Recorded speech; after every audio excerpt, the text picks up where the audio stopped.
இப்போ நீங்கள் schematic capture விண்டோவை ஓப்பன் பண்ணணும் அப்படின்னா இதை கிளிக் பண்ணுங்கள்.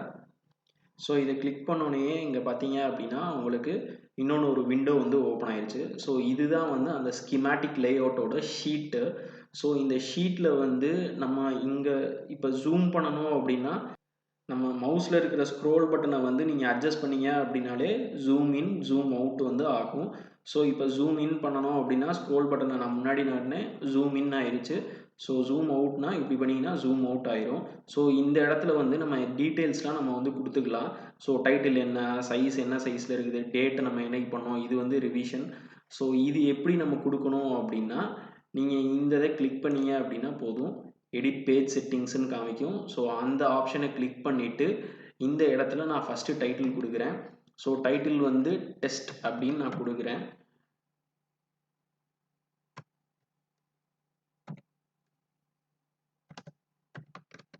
ஸோ டெஸ்ட் நியூ அப்படின்னு கொடுத்துருக்கோம். ஸோ கம்பெனி வந்து கற்கைநன்றே தமிழ் அப்படின்னு நான் கொடுக்குறேன். ஸோ கமெண்ட் நம்மளுக்கு என்னென்ன வேணுமோ அதெல்லாம் நம்ம கொடுத்துக்கலாம். ஸோ டேட் வந்து இன்றைக்கி டேட்டே நம்ம கொடுப்போம். ஸோ ரிவிஷன் அப்படின்றது வந்து நம்ம தான் பண்ணுறது. ஸோ ரிவிஷன் வந்து நம்ம ரிவிஷன் 0 அப்படின்னு நம்ம கொடுத்துக்கிறோம். இதெல்லாம் கொடுத்துட்டு நீங்கள் ஓகே அப்படின்னு கிளிக் பண்ணீங்க அப்படின்னா ஸோ இந்த இடத்துல வந்து நீங்கள் பார்த்தீங்க அப்படின்னா எல்லாமே அப்டேட் ஆயிடுச்சு. ஸோ கற்கைநன்றே தமிழ் அப்படின்னு இருக்குது, டைட்டில் வந்து டெஸ்ட் நியூ அப்படின்னு இருக்குது, இன்றைக்கி டேட் வந்து இதாகிடுச்சு. ஸோ ரிவிஷன் வந்து 0 அப்படின்னு இருக்குது. அதுக்கடுத்து இந்த சைடில் இருக்கிற ஆப்ஷன்ஸ்லாம் பார்த்தீங்க அப்படின்னா ஒவ்வொன்றா நம்ம பார்ப்போம். ஸோ இப்போ நம்ம வந்து இங்கே வந்து ஒரு காம்போனண்ட் வந்து பிளேஸ் பண்ணணும் அப்படின்னா என்ன பண்ணணும் அப்படின்னா இந்த ஐக்கானை வந்து நம்ம கிளிக் பண்ணணும். ஸோ பிளேஸ் சிம்பிள் அப்படின்ற ஐக்கானு, ஸோ இதை வந்து கிளிக் பண்ணுங்கள். கிளிக் பண்ணதுக்கப்புறம் இங்கே கொஞ்சம் ஜூம் போய்க்குங்க. எந்த இடத்துல நம்ம வைக்க போகிறோம் அப்படின்றத பார்த்து கொஞ்சம் ஜூம் போயிட்டு இப்போ இந்த இடத்துல ஒரு கிளிக் பண்ணுங்கள். இந்த மாதிரி லோட் ஆகிறது வந்து எதனால அப்படின்னா ஃபஸ்ட் வாட்டி நம்ம பண்ணுறப்ப இந்த மாதிரி லோட் ஆகும். ஸோ சில கம்ப்யூட்டர்ஸில் எப்பயுமே வந்து இந்த மாதிரி லோட் ஆகும். இதெல்லாம் வந்து எல்லாமே வந்து ப்ரீடிஃபைன்டாக இருக்கிறது. நான் சொன்னேன்ல உங்களுக்கு முன்னாடியே லைப்ரரி வந்து நம்ம இன்ஸ்டால் பண்ணுறோம் அப்படின்ட்டு. ஸோ இது ஃபுல்லாமே லைப்ரரிக்குள்ளே இருக்கிறது. இப்போ நம்மளுக்கு வந்து என்ன தேவை அப்படின்னா ஒரு ரெசிஸ்டர் அப்படின்றத நான் எடுக்க போகிறேன். ஸோ ரெசிஸ்டர் அப்படின்றத எடுக்கிறதுக்கு ஆர் அப்படின்னு நீங்கள் டைப் பண்ணீங்க அப்படின்னாலே இந்த ரெசிஸ்டர் சிம்பிள் காமிக்கும். இப்போ இதை கிளிக் பண்ணிவிட்டு இங்கே ஓகே அப்படின்னு கொடுத்துட்டிங்கன்னா ரெசிஸ்டரோடையே வரும் நம்மளுக்கு அந்த கர்சர். ஸோ எந்த இடத்துல ரெசிஸ்டர் வேணுன்றதை ப்ளேஸ் பண்ணிக்கோங்க. திருப்பி நான் எந்த இதுவுமே இல்லாமல் நான் வந்து இன்னொன்று ஒரு கிளிக் பண்ணேன் அப்படின்னா திருப்பி அந்த விண்டோ ஓப்பன் ஆகும். ஸோ இந்த விண்டோவில் நான் இப்போ வேறு ஒரு காம்போனன்ட் எடுக்க போகிறேன். ஃபார் எக்ஸாம்பிள் நான் கெப்பாசிட்டர் எடுக்கிறேன், சி அப்படின்னு நான் டைப் பண்ணேன் அப்படின்னாலே உங்களுக்கு எந்த விதமான கெப்பாசிட்டர் தேவை அப்படின்றது முதற்கொண்டு காமிக்கும். ஸோ இதெல்லாம் வந்து அன்போலரைஸ்டு கெப்பாசிட்டர் அப்படின்னு இருக்குது. ஸோ சின்றது வந்து அன்போலரைஸ்டு கெப்பாசிட்டர், சிபின்னு பார்த்தீங்க அப்படின்னா போலரைஸ்டு கெப்பாசிட்டர் இருக்குது. ஸோ சிபி கிளிக் பண்ணிங்கன்னா போலரைஸ்டு ப்ளஸ்ஸு நெகட்டிவ், ப்ளஸ் நெகட்டிவோட வரது வந்து போலரைஸ்டு கெப்பாசிட்டர். எந்த வித பாசிட்டிவ் நெகட்டிவ் எந்த டெர்மினலும் இல்லாமல் வெறும் 2 டெர்மினலோட வரது வந்து அன்போலரைஸ்டு கெப்பாசிட்டர். ஸோ நம்ம எக்ஸாம்பிளுக்கு தான் பண்ணுறோம். ஸோ இதை ஒன்று எடுத்துக்கிறேன். இதுக்கடுத்து நம்ம வந்து இன்னொன்று ஒரு டயோடு வேணால் எடுத்துக்குவோம். ஸோ டிஐஓடிஇ. ஸோ டயோடு பார்த்தீங்க அப்படின்னா இங்கே ஒரு டயோடு சிம்பிள் ஒன்று இருக்குது. ஸோ டி அப்படின்னாலுமே டயோடு தான் வரும், டயோடு அப்படின்னு நீங்கள் அடிச்சினாலுமே டயோடு தான் வரும். ஸோ இதில் நிறைய டிஃப்ரெண்ட் டைப்ஸ் ஆஃப் டயோட்ஸ் வந்து கொடுத்துருக்காங்க. ஸோ உங்களுக்கு எந்த டயோடு தேவையோ அந்த டயோடை நீங்கள் எடுத்துக்கோங்க. ஸோ டயோட் ஸ்மால்னு ஒன்று இருக்குது, அதே மாதிரி பார்த்தீங்க அப்படின்னா டயோட் டி அப்படின்றது இருக்குது. ஸோ இது ரெண்டுத்துக்கும் உள்ள டிஃப்ரென்ஸ் என்ன அப்படின்றத வந்து நான் அடுத்த வீடியோவில் நான் சொல்கிறேன், வரப்போகிற வீடியோஸில் நான் சொல்ல பார்க்குறேன்.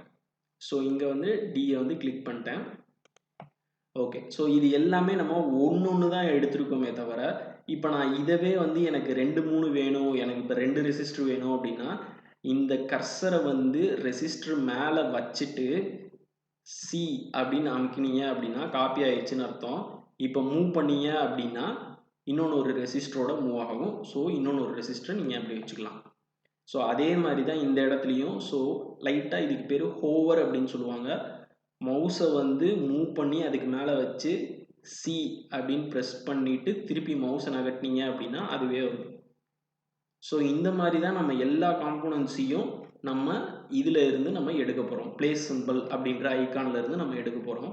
இப்போ ஒரு காம்போனண்ட்டை நீங்கள் மூவ் பண்ணணும் அப்படின்னா என்ன பண்ணணும்னா, இந்த மவுஸ் செலக்ட் ஐட்டம் அப்படின்றத வந்து நீங்கள் கிளிக் பண்ணிட்டு தான் வந்து ஒரு இதை வந்து நீங்கள் மூவ் பண்ண முடியும். ஸோ நான் எங்கே மூவ் பண்ணணுமோ அங்கே மூவ் பண்ணி நான் அங்கே வச்சுக்கலாம்.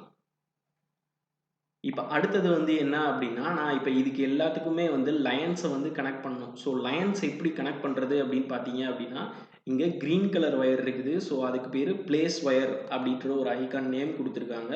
இப்போ இந்த பிளேஸ் ஒயர் அப்படின்றத வந்து நீங்கள் கிளிக் பண்ணிவிட்டு கொஞ்சம் ஜூம் போய்க்குங்க, ஏன்னா ஈஸியாக இருக்கும் உங்களுக்கு. ஸோ நான் ஜூம் பண்ணிட்டேன். இங்கே வச்சு சிங்கிள் கிளிக் மட்டும் பண்ணிவிட்டு மவுஸ்லேருந்து கையை எடுத்துகிட்டு நீங்கள் ட்ராக் பண்ணிவிட்டு கடைசியில் இந்த இடத்துல வந்து திருப்பி ஒரு கிளிக் பண்ணீங்க அப்படின்னா வயர் கனெக்ஷன் வந்து செட் ஆகிடும். ஸோ அதே மாதிரி நீங்கள் எல்லாத்துக்குமே நீங்கள் வந்து வயர் கனெக்ஷன் கொடுத்துக்கலாம்.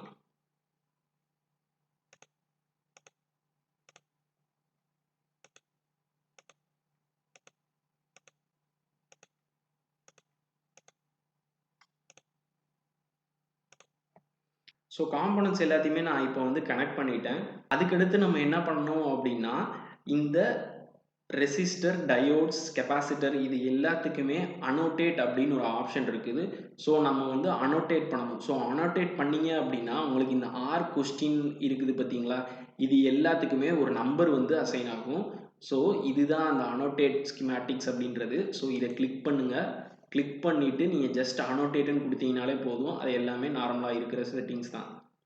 அனோட்டேட்டுன்னு கொடுத்துட்டு க்ளோஸ் கொடுத்துருங்க. இப்போ பார்த்தீங்க அப்படின்னா முன்னாடி ஆர் கொஸ்டின் மார்க் இருந்தது, இப்போ R1ன்னு மாறிடுச்சு. R2, D1, D2, C1 இந்த மாதிரி ஒரு நம்பர் கொடுத்துக்கிறோம். இந்த நம்பர் எதுக்கு யூஸ்ஃபுல்லாக இருக்கும் அப்படின்றது நம்ம பிசிபி லே அவுட் பண்ணும்போது உங்களுக்கே தெரியும். ஸோ இந்த மாதிரி அனோட்டேட் கொடுத்துட்டீங்க அப்படின்னா நம்மளோட வேலை முடிஞ்சு. ஸோ இதில் எலக்ட்ரிக்கல் ரூல்ஸ் செக்கு இந்த மாதிரி இதெல்லாம் நிறையா நம்ம பண்ண வேண்டியது இருக்குது. நம்ம இப்போதைக்கு நம்ம எலக்ட்ரிக்கல் ரூல்ஸ் செக்லாம் பண்ண வேணாம். நம்ம அடுத்த வீடியோவில் நம்ம என்ன பார்க்க போகிறோம் அப்படின்னா, இப்போ இந்த ஒவ்வொரு ரெசிஸ்டர், கெப்பாசிட்டர் ஒவ்வொரு டிவைஸுக்குமே வந்து நம்ம ஃபுட் பிரிண்ட் வந்து அசைன் பண்ணணும். அந்த ஃபுட் பிரிண்ட் எப்படி அசைன் பண்ணுறது அப்படின்றத வந்து நம்ம அடுத்த வீடியோவில் பார்ப்போம். நன்றி.